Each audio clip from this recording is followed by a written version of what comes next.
Good morning children, कैसे हैं आप सभी लोग। I hope you all are fine, staying at home and following all the instructions given by the government. Okay, so today we are going to start our next chapter, that is the synthetic fibers and plastic. Okay, so what are fibers? You have studied in your previous classes that what are fibers, yarns, you have studied now. So right now we are not going in deep, so we are starting about from the fibers. Okay, so पुराने ज़माने में क्या होता था बच्चों, ancient people use to cover their bodies with leaves as there were no clothes. Okay, no clothes means no fibers. They don't have knowledge regarding the fibers, means they cannot prepare their clothes with the help of fibers. So what they do, they used to cover their bodies with the leaves. Okay, so as the advancement goes on or with the evolution, so they prepare their clothes and they used to cover their body with the help of fibers. So in this chapter we will study about the fibers. Okay, now fibres, हमको पता है कि fibres कितने types के होते हैं. Fibres are of two types. Okay, so the fibres are made from fibres obtain from natural और artificial sources. There are so many things around us, you have notice, like ropes, socks और towel, chair, table. You can differentiate means from which they are made up of, वो किन किन चीज़ों से बने हुए हैं. ठीक है, जैसे अगर हम किसी आर्टिकल का नाम लिखें, सपोज यहाँ पे मैं कोई आर्टिकल का नाम लिखती हूँ, like toothbrush. Okay, toothbrush. So type of fibre, will it be natural और artificial? It will be artificial. Okay, now again like मैं अगर लिखूँ rubber. Okay, although the rubber हमको जो मिलती है वो नेचुरल भी हो सकती है और आर्टिफिशियल भी हो सकती है. ठीक है, सो यहाँ पे अभी मैं आपको नेचुरल वाली रबर लिखती हूँ. ठीक है, नेचुरल. और अगर हम लिखें यहाँ पे पॉलीथीन. सो इसमें क्या होगा, पॉलीथीन कैसी है, हमको नेचर से मिलती है क्या? Will it be get from the plant और animal? Is it a plant और animal product? No, it is not a plant और animal product. It is a synthetic thing because man has made it, इंसानों ने इसको बनाया. So it is artificial. Okay, and like so on you can add on some more object and you yourself differentiate between whether it is artificial or whether it is natural. Means either it is man made or it is natural. Natural means क्या हमको ये animal से या plant से मिली है. सो आप अपनी list बनाएंगी कॉपी में, कम से कम आपको 20 लिस्ट बनानी है. You have to mention at least 20 items and segregate them as a natural और artificial fibre. Okay, so we have, आपने फिर ठीक है आप ये लिस्ट बनाएंगे. तो बच्चों हमने यहाँ देखा कि क्यों हम चीज़ों को सेग्रीगेट कर रहे हैं. Why we are segregating as a artificial and natural fibres? Because क्योंकि हमने यहाँ पे देखा कि जो नेचुरल है, नेचुरल जो हमको फाइबर्स मिल रहे हैं, या जो नेचुरल जिसमें वर्ड आ रहा है, कहीं ना कहीं वो हमको नेचर से मिल रही है. नेचर मीन्स या तो उसका सोर्स प्लांट हो रहा है या तो उसका सोर्स एनिमल हो रहा है. ठीक है, सो यहाँ पे क्या लिखा है, you have read in your previous classes that natural fibres जैसे कि cotton, wool, silk etcetera are obtain from plants और एनिमल्स. या तो हमको प्लांट से मिलते हैं या हमको एनिमल से मिलते हैं. Whereas the synthetic fibres on the other hand are made by human beings, that is why these are called synthetic और मैन मेड फाइबर. ठीक है, so fibres are of two types. ठीक है, fibres कितने types के होते हैं बच्चों? Fibers are of two types. Fibers are of two types. ठीक है, fibers artificial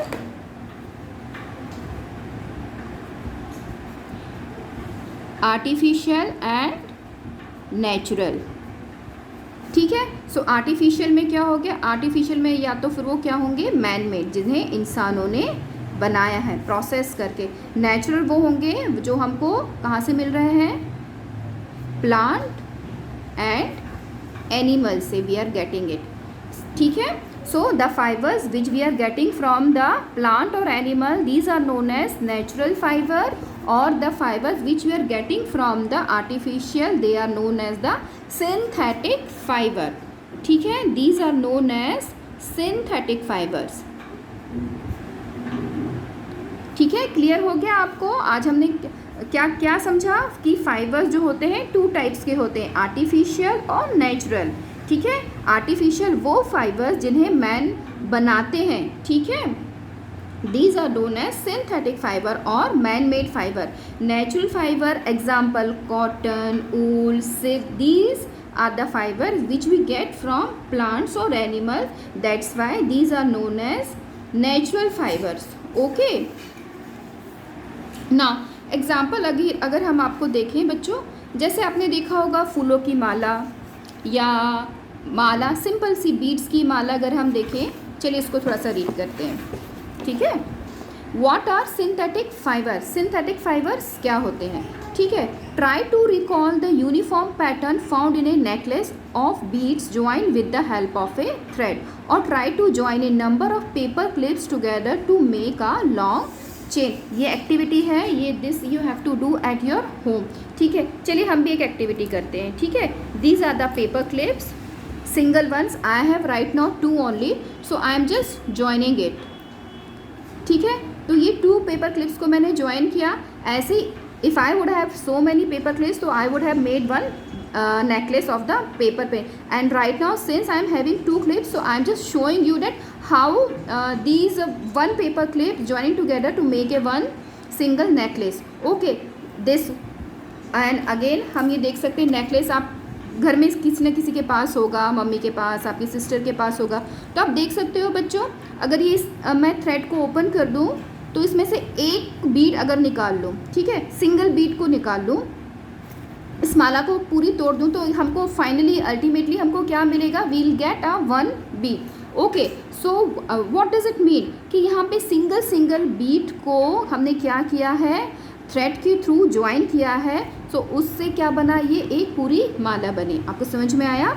यहाँ पे सिंगल बीट को हमने ज्वाइन किया है थ्रेड के थ्रू, ये थ्रेड से ही ज्वाइन है, ठीक है, सारे बीट टुगेदर है, ठीक है। तो उससे क्या बना, एक माला बनी। जैसे कि हम बहुत सारे फ्लावर्स को कलेक्ट कर लेते हैं, कलेक्ट करने के बाद उसको धागों में पिरोते हैं, तो क्या बन जाती है, एक माला बन जाती है। तो यहाँ पे वही कह रहे हैं कि जो अल्टीमेट यूनिट हुई, जैसे कि अगर मैं बोलूँ what is the fundamental unit of this necklace, so will say the fundamental unit of this necklace is the 1 bead, BEAD, beads, ठीक है, मोती है इसका यहाँ पे।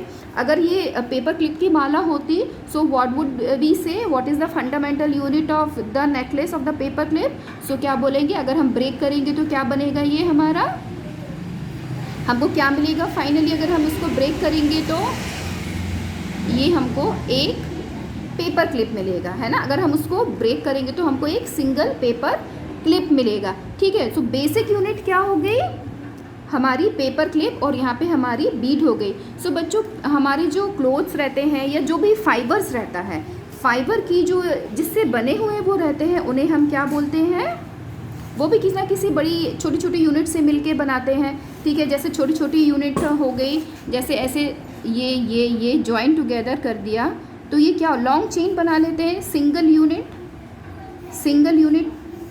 ठीक है, सिंगल यूनिट जिससे वो चीज़ बनी हुई रहती है, सिंगल यूनिट जॉइन टुगेदर, ठीक है, single unit join together to form a long chain. Fibre के साथ भी यही होता है, ठीक है। सो क्या होता है बच्चों, अ synthetic fibre is also a chain of small unit join together. देखिए सिंगल यूनिट, ये सिंगल अगर यूनिट है, इनको साथ में हम जोड़ दें तो क्या होता है, एक लॉन्ग चेन बनती है, ओके। और इसी सिंगल या स्मॉल यूनिट को हम क्या बोलते हैं, बताइए। अ सिंगल स्मॉल यूनिट को हम बोलते हैं पॉलीमर, ठीक है। ए लार्ज सिंगल यूनिट को हम पॉलीमर बोलते हैं, ठीक है। सो पॉलीमर क्या हो गया, एक बहुत सारी यूनिट से बना हुआ, एक रिपीटेड यूनिट से बना हुआ कोई एक चीज़ हो गई. Like a synthetic fibre is also a chain of small unit join together. Each small unit is actually a chemical substance. Many such small units combine together to form a large unit called a polymer. आपको समझ में आया क्या हुआ? ये single unit है. Single unit क्या हो गई? सिंगल यूनिट यहाँ पे है, स्मॉलर यूनिट है. ऐसी स्मॉलर कई सारी यूनिट मिलके बना दिया इन्होंने पॉलीमर. और ये सिंगल यूनिट कैसे होते हैं? ये एक्चुअली में क्या होते हैं बच्चों? ये एक केमिकल सब्सटेंसेस होते हैं. ठीक है, जब ये साथ आने पे एक साथ जुड़ जाते हैं तो लॉन्ग चेन बनाते हैं, तब हम इनको पॉलीमर बोलते हैं. पॉलीमर एक ग्रीक वर्ड है जहाँ पे पॉली का मतलब क्या होता है? पॉली का मतलब होता है मैनी, यानी कई सारे. पॉली मीन्स मैनी एंड मर मीन्स MER. मर मीन्स क्या होता है? पार्ट या यूनिट. ठीक है, आज हम अभी इतना ही पढ़ेंगे. Let's revise. हमने फाइबर्स को देखा, तो फाइबर्स क्या है? फाइबर्स 2 टाइप्स के होते हैं, artificial fibre and natural fibre. Artificial fibre also known as the man-made and these are known as the synthetic fiber. Why these are synthetic fiber? Because they are man-made. And natural fiber because we are getting it from the plants and animals. ठीक है, अभी उनका basic structure हमको समझना है. ये single unit के बने हुए थे, यानी कि सिंगल यूनिट आपस में जब जोड़ दी जाती है तब एक लॉन्ग चेन बनती है, उसको हम पॉलीमर बोलते हैं. ठीक है, और सिंगल यूनिट कैसी होती है? बाय नेचर ये केमिकल सब्सटेंसेस होते हैं, जब ये आपस में जुड़ जाते हैं तब ये पॉलीमर बनाते हैं. पॉलीमर एक ग्रीक भाषा का शब्द है. पॉली का मतलब होता है मैनी, यानी कई सारे, और मर का मत होता है पार्ट एंड यूनिट, यानी कई सारे पार्ट का हिस्सा. ठीक है, सो पॉलीमर. आगे जाके हम पॉलीमर्स और अच्छे से पढ़ेंगे. आप घर में छोटी सी एक्टिविटी करके देखिएगा. ठीक है बच्चों, सबसे पहले आपको क्या करना है? आपको ऐसे एटलीस्ट 20 आइटम्स की लिस्ट बनानी है. Then you need to segregate them between the natural and synthetic. और आप घर में कोई ऐसी आपको ढूंढना है कि कुछ चीज़ों की बेसिक यूनिट क्या है. ठीक है, जैसे कि कोई माला होगी, या आप फूलों की माला बना के देखें. जैसे आपने बनाया चांदनी के फूल, वाइट कलर के फ्लावर्स होते हैं ना, चांदनी, या ऐसे कोई जो भी आपके आसपास, या रोज़ हो, रोज़ की माला होगी तो उसकी बेसिक यूनिट क्या होगी? रोज़. ठीक है, तो ये आप घर पे करके देखेंगे. Okay, please do watch the video. Goodbye and thanks.